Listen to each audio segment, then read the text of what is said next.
मसूरी में वनों को किस तरीके से नुकसान पहुंचाकर बड़ी बड़ी बिल्डिंगें खड़ी करी जा रही है, ये अपने आप में छुपा नहीं है। और कहीं ना कहीं अगर इसी तरीके से चलता रहा तो मसूरी जो पहाड़ों की रानी है वो जल्द कंक्रीट में तब्दील हो जाएगी। और इसी को लेकर कहीं ना कहीं अब जो पर्यावरणविद हैं वो सामने आए हैं, उनके द्वारा शिकायत की गई है वन विभाग को कि जो क्लिफ कॉटेज है यहाँ पर सड़क के निर्माण के लेकर कई पेड़ों को नुकसान पहुंचा दिया गया है, बड़े बड़े पुस्तों का निर्माण करा दिया गया है। हम अपने विजुअल्स में भी दिखा रहे हैं, डीएफओ मसूरी यहाँ पर पहुंचे हैं और उनके द्वारा पूरा निरीक्षण किया गया है। शिकायत यहाँ पर ललित मोहन काला द्वारा की गई है, उनसे खास बात कर लेंगे। सर, अगर बात करी जाए तो किस तरीके का पूरा स्वरूप अब मसूरी का बदलता जा रहा है?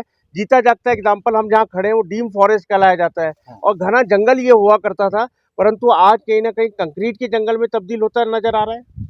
ये सरकारी विभागों की और जो जिम्मेदार विभाग हैं उनकी भूमिका पर प्रश्न चिन्ह लगाने वाला आपने जो सवाल किया। अब देखिए, ये जो संरक्षित प्रजाति के पेड़ हैं वो इस जंगल में थे। यद्यपि ये जो है वन क्षेत्र नोटिफाइड नहीं है, लेकिन इसका मतलब ये नहीं है कि प्राइवेट संपत्ति में जो पेड़ हैं, जो जंगल है, आप उसको जो है रौंद दो।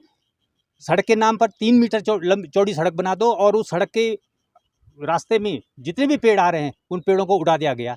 ये फिर अधिकांश पेड़ जो है पुस्ते के अंदर सीमेंटेड कर दिए गए हैं, तो वो जो है आने वाले कुछ समय में सूख जाएंगे। और जैसे इस समय आप देख रहे होंगे जितने पेड़ यहाँ मौजूद हैं, अभी भी आज खड़े हैं, उसमें से आधे से ज़्यादा सूख गए।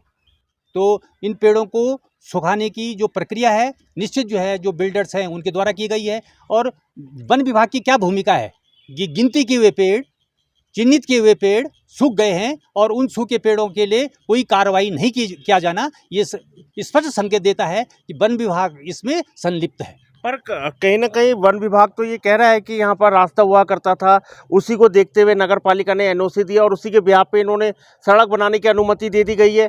पगडंडी को आपने इतना बड़ा 3 मीटर लंबा चौड़ा रास्ता कैसे दे दिया है? हाँ, यही आरोप मेरा भी है।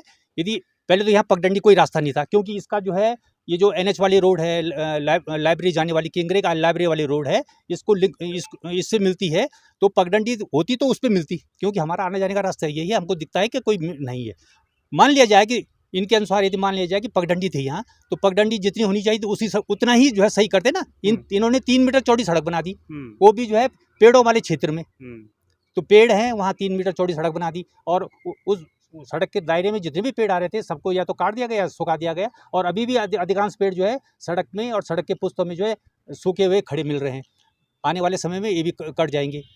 तो हमारी आपत्ति ये है कि मसूरी का जो पर्यावरण है, मसूरी की जो आओ हवा है, जिसके लिए यहाँ टूरिस्ट आते हैं, तो फिर धीरे धीरे ऐसे ही क्रियाकलापों के द्वारा नष्ट हो जाएगी। और फिर यह टूरिस्ट प्लेस नहीं रख करके ये केवल जो है देहरादून और दिल्ली और गाजियाबाद जैसा जो है सीमेंट कंक्रीट का जंगल बन जाएगा, स्थान बन जाएगा। तो मसूरी की जो है जो छवि है वो खत्म हो जाएगी। पर पुष्कर सिंह धामी तो जीरो टॉलरेंस की बात करती है ना भ्रष्टाचार के ऊपर, और ऐसे में वन विभाग, नगर पालिका, एमडीडीए किस तरीके से ये पूरा भ्रष्टाचार को मसूरी में पनपा रहे हैं, ये तो किसी से छुपा नहीं है। ऐसे में सरकार क्यों नहीं कार्रवाई कर रही है? हाँ, दुर्भाग्य, इसको समझिए। हमको उम्मीद थी कि उत्तराखंड में जो बीजेपी की सरकार है, धामी जी मुख्यमंत्री हैं, ऊर्जावान हैं, युवा हैं, तो उनके नेतृत्व में उत्तराखंड की सरकार में काम सही ढंग से होंगे, शिकायतों का शीघ्र से निराकरण किया जाएगा। लेकिन हम शिकायत करके देख चुके हैं, सभी स्तर पर हम जो है जा करके निवेदन करके देख चुके हैं कि सरकारी कर्मचारी और सरकार कुछ भी करने को राजी नहीं है। और इसमें ये लगता है कि सरकार में बैठे हुए लोग भी इन सब क्रियाकलापों में, जो बिल्डर्स हैं, माफिया हैं, वन माफिया हो, भू माफिया हो, शराब माफिया हो, इन सब से मिले हुए हैं। जनता की जो पुकार है वो जो है नक्कार खाने में तूती की आवाज़ की तरह सिद्ध हो रही है। तो बड़ा दुर्भाग्य, बड़ा दुख होता है। बड़ा दुख होता है, कहीं ना कहीं बड़ी पीड़ा है। पर्यावरणविद हैं ललित मोहन काला, लगातार सामाजिक हितों के लिए काम करते रहते हैं और यहाँ हम इस समय क्लिफ कॉटेज खड़े हैं, जहाँ पर कई सवाल खड़े हो रहे हैं कि आखिरकार अनुमति किस बिहाफ में मिल गई। जब ये एक पगडंडी थी तो इतनी बड़ी सड़क का निर्माण कैसे कर दिया गया, और इतना घना जंगल होने के बाद आज पेड़ नाम के लिए कुछ ही पेड़ यहाँ पर बचे हुए हैं, कुछ को सुखा दिया गया है।